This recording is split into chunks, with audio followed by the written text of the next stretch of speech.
right, so I want to start this episode with a little bit of an apology to Jon because for the past few months I've kind of been low-key stalking him on Twitter. He's posted a lot of great stuff, and I'm always liking it and sharing it, primarily because it's rare to come across somebody like Jon who has this sort of eye for detail in terms of the work that they're doing and a really clear style of communication around their ideas. And Jon has been incredibly prolific lately, writing all these articles over on his site Cult Method. And it just seemed like a really good opportunity to get somebody like him on the podcast to kind of share his ideas and the way that he thinks about branding so that people who are building their own products can start to think about their own branding and try and figure out like, well, what's a more intelligent way that I can think about this stuff. So, Jon, welcome to the show. I really don't want to run my mouth too much here. I want to just kind of hear from you what you're up to, what you're thinking about, your thoughts on branding and all of that. So let's kind of do the boilerplate start here and just kind of introduce you to the audience here. So can you go ahead and tell us about yourself? Like, where did you grow up and just kind of like how did you get into all this branding stuff? Yeah, sure thing. I mean, first of all, thank you so much, Ryan, for that really nice introduction. And no worries at all. You know, I wish more people would stalk me like you have on Twitter. But yeah, so where I'm from, where I grew up. So my name is Jon, like you said. I grew up in Sweden, kind of the southwest of Sweden, near Gothenburg, which is the second largest city here. And yeah, went to school. I'm born and raised here, went to school in Gothenburg, went to an international kind of English-speaking high school. So if anyone's curious about my my lack of the Swedish chef accent, that's why. And yeah, I went to university, studied there for about 3 months before dropping out to start my own business. And yeah, that's where we are right now. Okay, so it feels like there's some backstory in there in terms of like what was the thing that drove you to drop out? Like, was it were you just not fascinated enough with the topics, or did you think you were just like, I can do this better, I can teach myself better? Yeah, I mean, it was probably a combination of things. So I actually I went to university to study philosophy. Okay. And I came to discover that the way philosophy is taught in universities doesn't really fit my style of learning. It was a lot of kind of surveying, you know, just reading a couple of pages from you know, the Republic, and then a couple of pages from the Critique of Pure Reason, and it was just kind of all over the place. And that combined with maybe not really getting along that well with my my peers, who I came to find out were, you know, the people who study philosophy maybe aren't. They're all kind of a little bit unique. Let's put it that way. And I just, I decided at that point I had been kind of freelancing on the side for a while. And I decided like, hey, my heart's not really into academics right now. So maybe I should just give my business a real go and kind of, just go for it. That's very cool. We have kind of a similar story. I wasn't... Yeah, so Really? I actually trudged through the entirety of university, begrudgingly at this point, because I'm still having to pay for that. But I remember, like, I was in my first few weeks of, I guess it was the tail end of an internship that I was doing, and I was just like, no, I'm not going to do this, I'm quitting. So I feel you on that one. So that's a good lead into kind of the bigger question here of what is Cult Method. So I don't think a lot of my listeners are going to know unless they've been seeing me retweeting your stuff and posting your stuff on Twitter. So can you kind of introduce us to that? Yeah, absolutely. So Cult Method is a branding studio that I run myself. And what we do is basically we work with small businesses, generally, kind of consumer facing, to help them really communicate what their value proposition is to their kind of ideal customers, and figuring out everything that entails, right? Who your ideal customer is. How do we, communicate to them in a way that makes sense to them, and is still kind of, still feels authentic to who we are as a company and as kind of a brand or a culture. So that's kind of the core of what I do. And then, of course, there are a lot of different elements to that. We do visual branding. So what I think a lot of people think of as this is like your brand. It's like your logo and the colors that you use and the typography that you use. So we do that too. But really, what we focus on is helping businesses communicate in a way that makes sense. Very cool. So why? Like, what's the, like, what, I'm not just being a smart ass. Like, what fascinates you about that? Why is that the business that you started versus like anything else? Yeah. So I've always been a very visual thinker, and I've always liked, expressing myself creatively. And, that might be when I was 8 years old, that expressed itself by me kind of doing my own comic books and selling them to my grandpa. And later on, it was, I was really into drawing and kind of Renaissance style portraits and things like that. And then I kind of forgot about that part of myself for a really long time, and I got into business and marketing and psychology, and really was interested in that side of things, which I think is a much more kind of logical way of thinking and seeing the world. And then somewhere after high school, I found out that there was actually a way that you can combine both creativity with logic, and that is essentially what branding is. It's how to use creativity in the service of business. And so that I guess like that was just kind of the perfect fit for me personality wise. That's really cool. So is there anything in particular that you feel is a good starting place for people trying to figure out branding for themselves? Like, is it,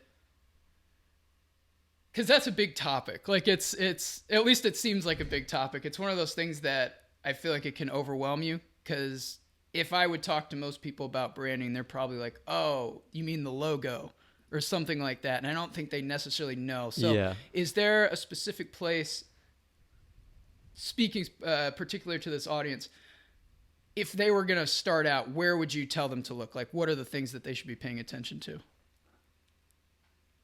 Well, I mean, like you kind of hinted at, the first and most important thing to focus on is the strategy part of your brand. So actually figuring out, and especially if your product is a little bit more technical, and maybe people who see it, who aren't technical, they don't get it straight away. Really what you need to focus on is, first of all, figuring out who you're trying to serve. So who your ideal customer is, and getting really deep into that and understanding, what are their needs, and how does this product that I'm building, serve those needs. And then, of course, the second step is actually being able to communicate that in a way that both makes sense to them, so that they understand it, so that they don't have to think that hard about it.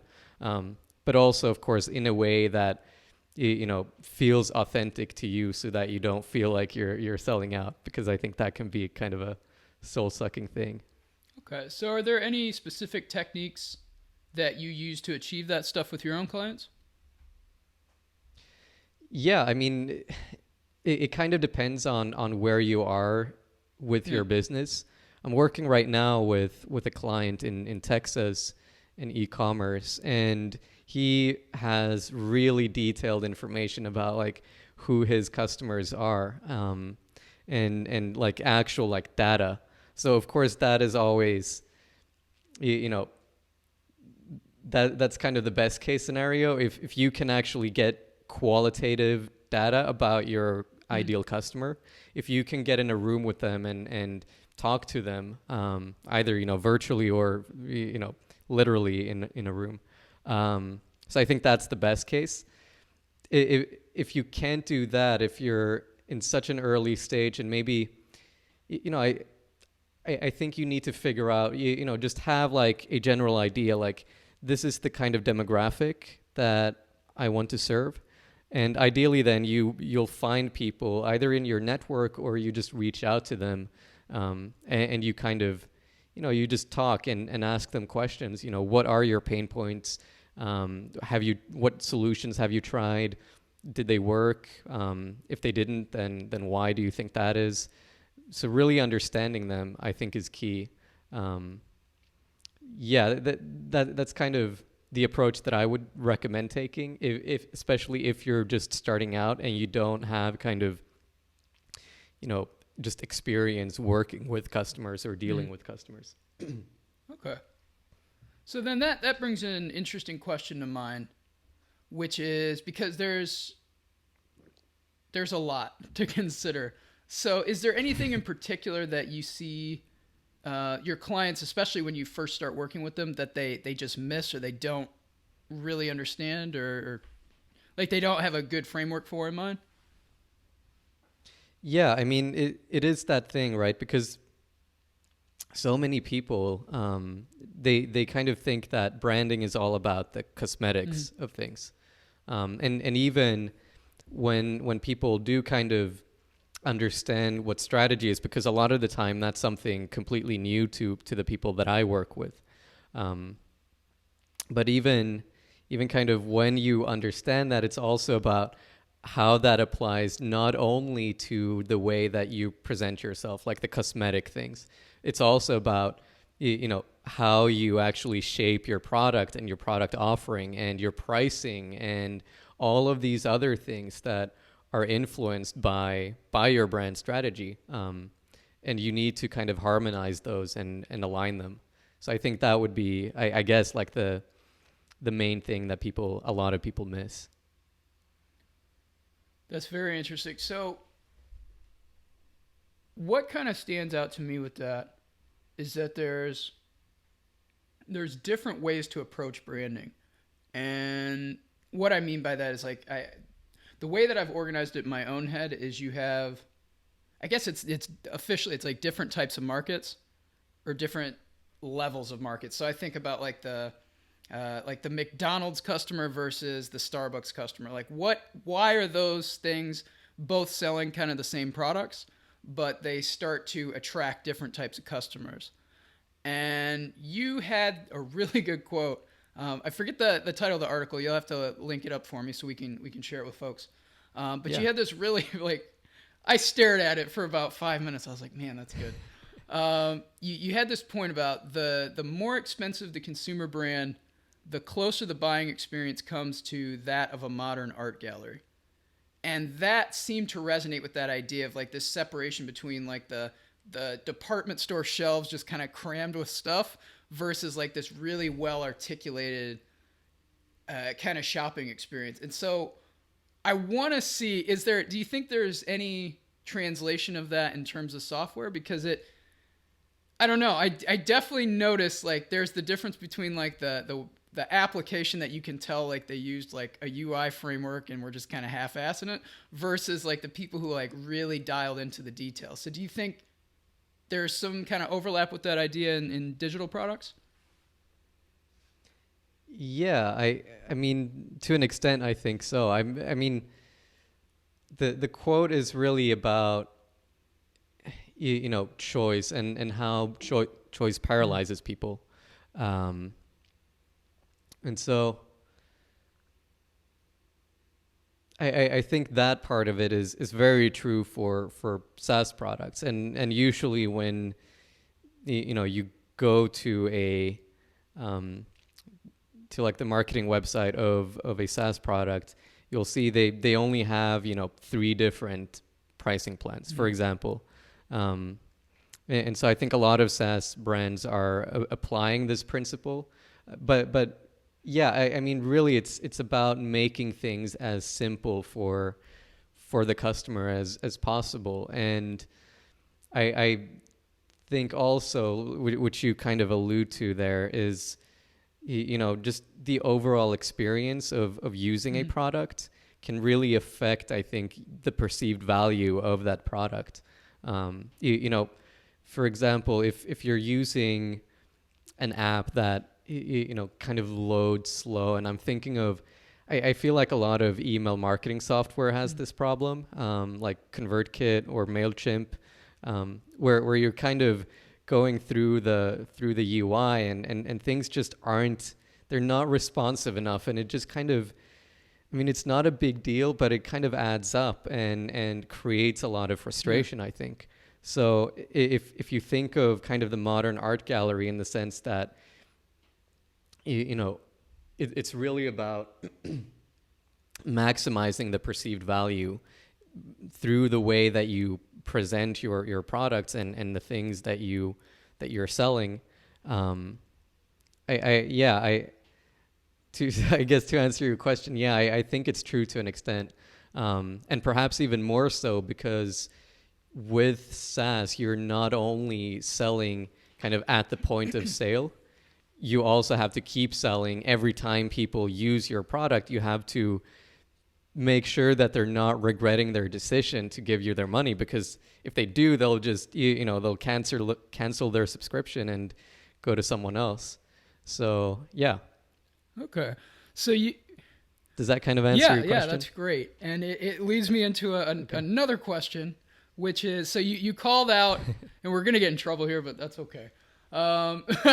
You called out ConvertKit and MailChimp for that kind of like noticeably, I don't know if we want to go as far as saying clunky experience, but like there's some friction there. And so I'd be curious, is there anybody kind of on the opposite side of that you think really nails it in terms of like the quality of the software from end to end, whether it be the performance of it, or the utility, the features, the way it looks, and the way that they speak to you through the copywriting and all that? Like, is there anybody who you're like, that is the example to follow? Oh, man. Not to put you on the spot, but... Right. Let's see. Well, I think there are basically 2 parts to that question. One is, the actual quality of the product, and the other is kind of the branding and the communication. And of course, those are interlinked, like we talked about. But I would say, one of my favorite software brands is Spotify, and that's partly because they're from Sweden, so I'm legally obligated to support them, of course. Are you really, or is there but, is there like a national thing where it's like okay? But yeah, I think both in terms of their product, they're really difficult to beat. I've tried, Apple Music, I've tried Tidal, I've tried all of these different music services or music streaming platforms, but Spotify, hands down, I mean, it's just such a great experience. And they also have a really, I think, a really good, strong brand, and they know who their target customer is. You can tell by the way that they write their copywriting. You can tell by the visuals that they use. It's very focused on kind of young millennials and to an extent like Generation Z. So really people like in their late teens and 20s. I'd say that's kind of the core of their target audience. But in terms of just general branding, I think MailChimp does a good job. They are speaking to people who aren't very, tech savvy and who, probably haven't really tried any other email marketing software. And if they have, they've been overwhelmed by the complexity of it. And MailChimp is really good. I don't think they have the best product on the market, but even I use them because it's, it's simple, it's straightforward, and the way that they speak to you is very, it's very relatable, I think, for a lot of kind of small business owners. In terms of, man, I'm trying to think. Yeah, maybe FOMO, which is a social proof app for e-commerce. I think they do a really good job both of having a solid product. It's a simple product, but I think it's really good. But also just a really, really great brand. And they've kind of been able to almost monopolize the idea of honest marketing online. So yeah, I'd say that they are probably the kind of the people to follow if you want to see like a small company, relatively, who's doing a really good job both with product and branding and communications. Interesting. So FOMO, I recognize that name, and maybe it's just because like the ubiquity of that Right. word. But what specifically do they do? So on like Shopify stores, especially on kind of e-commerce stores, you get sometimes, and I guess I should be doing it here because I think this will be mirrored. You get sometimes in like the lower left corner, this little pop-up that says, Nancy in Delaware just bought this thing, right? So that's what they do, and it's a very competitive industry, but they have managed to I think become one of the kind of brand names, in spite of going up against companies that have a lot of venture capital and who can spend a lot of money on customer acquisition. That's very interesting. Yeah, okay. So now I got to dig into this just a little bit. So is that legit? Like it's actually like live purchases are powering that, or they just have like a bot that's like trying to like time it and making up fake names as it goes? No, so it's completely legit. At least with FOMO. I mean, I haven't really looked that closely at some of the other ones, but basically, yeah, it'll say like again, like Pete in wherever bought this product, or it just says bought a product, and then it'll say like when it happened, 5 hours ago, 2 minutes ago, 2 days ago. So it's real data, and I think it pulls like both like purchase data and if people sign up for a newsletter and things like that, it can also pull that and kind of advertise that.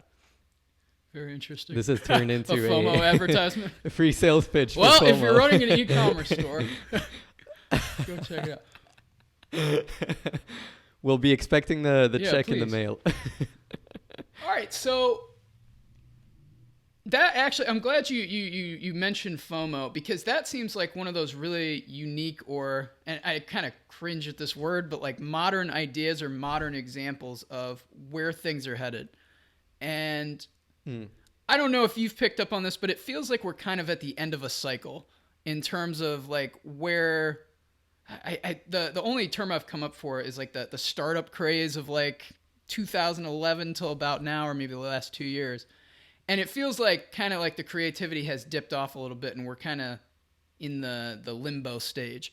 And so I'm kind of curious, is there anything that you've seen where you're like, that looks like where branding is headed, or this is the future, or things that you personally have been like, yeah, this is where we should be taking things? Because FOMO sounds like one of those things, like I think of that as like kind of like a form of branding almost, in the way that you present information back to customers. So is there anything along those lines where you're like, yeah, that feels like the future to me?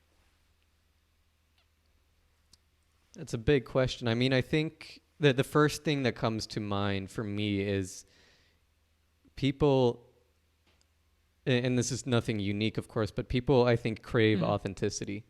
And I think that is where things are headed. It's, companies like, so FOMO, they also, they build their stuff in public, basically, and they share a lot of, their thinking and kind of, why they do things in a certain way. I think that's the way forward. And if you look at like another and this is probably a brand that it will be familiar to the Clever Beagle audience, which is the Lambda Yeah. school. I think they're a really great example of that as well, of building in public, of sharing, the ups and downs, you know, fairly transparently. I mean, I don't think anyone is asking for or even wants like complete and full transparency, but just kind of breaking down the barrier between, I guess, like just marketing speak and the real thoughts and the real beliefs of the founders. I think, especially in the tech space, I think that's where things are headed, and I think more broadly as well, we'll see more kind of small, independent, very niche businesses serving very specific target markets, and doing so pretty successfully, because like I don't know, like I think people are over, especially the younger generations. They don't care, they don't care about name recognition in the same way that perhaps the boomer generation does or did. And they'll, the kind of era of like Procter and Gamble and all of these like multinational huge corporations, just selling stuff based on, well, this is the market leader, and so that's what everyone is going to go with. I think that's going to become less of a thing. I think those will still be around.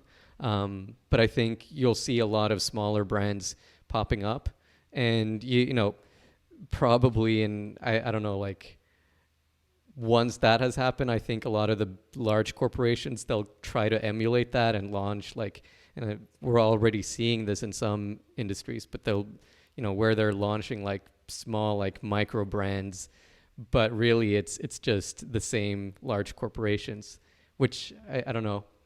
I'm kind of rambling here, but no, that makes perfect sense. That doesn't, yeah, and that personally, that doesn't really sit well with me, because it's not real. But we'll see if they're successful with that. Okay. So yeah, that was a no, that was answer. a great answer. I'm trying to think of something to build off of that, but that's wonderful. All right, well, we're kind of coming to the end here, and one of the things that I like to do with this show and just the general kind of ethos behind Clever Beagle and Eye for Detail is to be honest with folks, and to, again, this is one of those cringy terms, but like keep it real. Like I want people to understand that running your own business and doing this stuff is kind of difficult, regardless of what your focus is.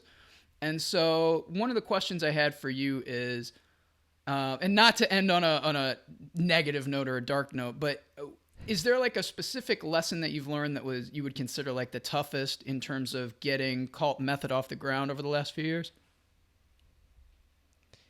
Yeah, so the toughest lesson is really like how difficult it is to brand yourself, and figuring out, like, especially I think as a service-based business, trying to define like who is it that I actually want to serve, and what is the benefit, what is the value in the service that I offer, or in the product that I have.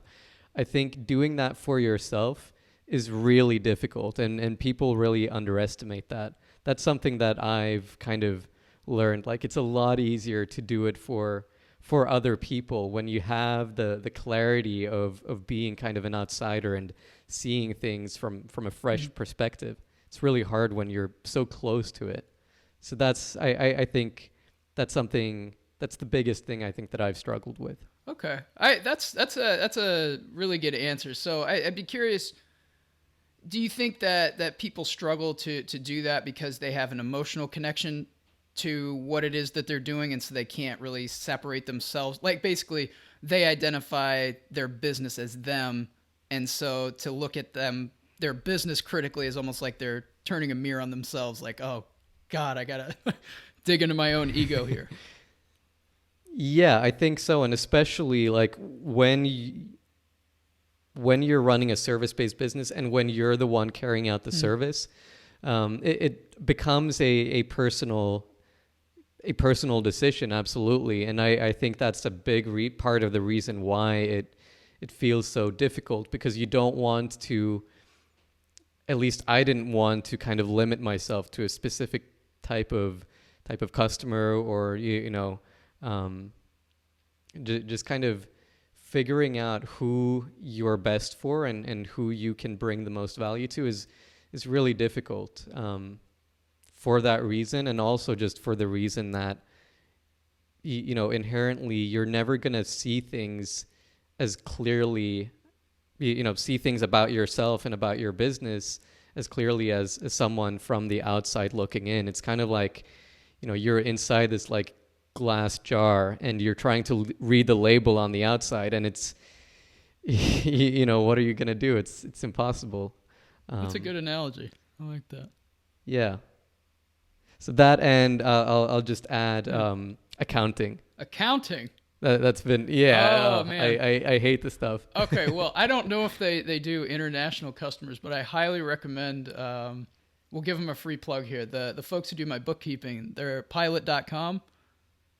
Oh, my goodness. Lifesaver. Like before, I used to Really? like just dump stuff into QuickBooks, and there was like this, at the end of the tax season, it's always like me just sitting with a cup of coffee, just like pissed off, going through numbers. And then I found it was another Twitter thing. Twitter is like, man, that's a godsend in terms of finding stuff. Somebody posted on Twitter like, oh yeah, check these guys out, and a few $100 a month, and they take care of it all. So at the very least, check them out and see. And I'll refer you to them, because I know that problem. Yeah. It's like that really ruined a couple days of my life. Worrying about accounting. Yeah, same. Fantastic. I'll check them out. Okay. All right. So I do have one more question for you before we wrap up, and this is more self-indulgent, because one of the ways that I've built Clever Beagle and anything that I've worked on is through taking in other people's ideas and learning from others, not just through things like this, like podcasts and videos on YouTube and all that stuff, but primarily it's been from books. So ideas that have been around a while and you really have to sit and study them. So I'm kind of curious, are there any books that you really love and that play into your philosophy behind Cult Method and just your own personal philosophy as Jon? Like, is there anything that like has really informed the way that you look at the world? Wow. That's an amazing question. So I guess I'll start with some more kind of business-oriented books related to branding. So if there are any like must-reads in terms of branding, I think it would have to be The Brand Gap by Marty Neumeier. Building a Story Brand, I think it's called, by Donald Miller. Oh, wow. Somebody just sent me an email about that 2 days ago. Yeah. Yeah, it's a fantastic book about kind of, like it kind of lays out this framework for how to communicate your value to customers. What else? Start with Why, of course, by Simon Sinek is a classic. And then Bigger Than This by Fabian Geierhalter, which is a very kind of less abstract book. It's very kind of case study based and showing different ways to approach, building your brand and different types of strategies that you can kind of take. And then I do have like also a book for just general design, which is Design is Storytelling by Ellen Lupton, which isn't specific to branding, but goes into everything from user experience design to, like how stores are laid out, like physical stores. And yeah, that's a really fantastic book that I really can recommend to anyone who's the least bit of interested in how design affects our lives. So those would be like on the business side. On the personal philosophy, man. So I read a lot of books. I think if there's like, I guess it would be 3 books, probably. Well, 2 authors. So one is G.K. Chesterton, and the other one is Ernst Jünger. And let's see if I can figure out, just one book to recommend. I think it would have to be like the Forest Passage, or possibly The Glass Bees by Ernst Jünger, which are The Glass Bees. I think your audience might really enjoy, because it's this really, it's kind of this dystopian. It's like a dystopian science fiction novel, but it's nothing like 1984 or Brave New World or anything like that. It's a really short book, and it's about kind of adjusting to modern technology, essentially, and the effect that it has on humanity. So I think, 2 authors, Ernst Jünger and Chesterton, book The Glass Bees, or maybe The Forest Passage. Okay. Hope that's wonderful. And if anyone reads those, you send me an email, because I'd love to know. Okay. Well, that's a perfect spot to wrap up. I mean, those. Yeah. So that's a good opportunity to ask if people wanted to learn more about you, or work with you, or just find you on the web. How do they track you down? So my website is cultmethod.com. My Twitter handle, which is I'm most active on Twitter. I'm really only active on Twitter in terms of social media. That's Jon L. Persson. And I'm sure you'll have a link to that in the show notes, because it's probably not spelled the way people think it is. And then, I've also created this kind of like PDF worksheet, like a 1-pager for people who are interested in starting, like in thinking about their brand strategy and beginning to kind of figure that out. Something you can kind of do on your own, and Cool. So that'll be on cultmethod.com/worksheet. Very cool. Well, yeah, we'll link that up for folks and make sure that they can find you, because if you're struggling even a little bit, I mean, I don't want to condescend, but this is the guy, this is the kid, because it's very rare that you find somebody like Jon who really understands this stuff and also has a creative bent on it. So I think that's gonna wrap it up here for us, folks. Thanks for listening, and thanks to Jon for jumping on with me and being willing to do this. I really appreciate it. Yeah, thank you so much for having me on, Ryan. It's been a blast. All right, Jon, take care. You too. Bye.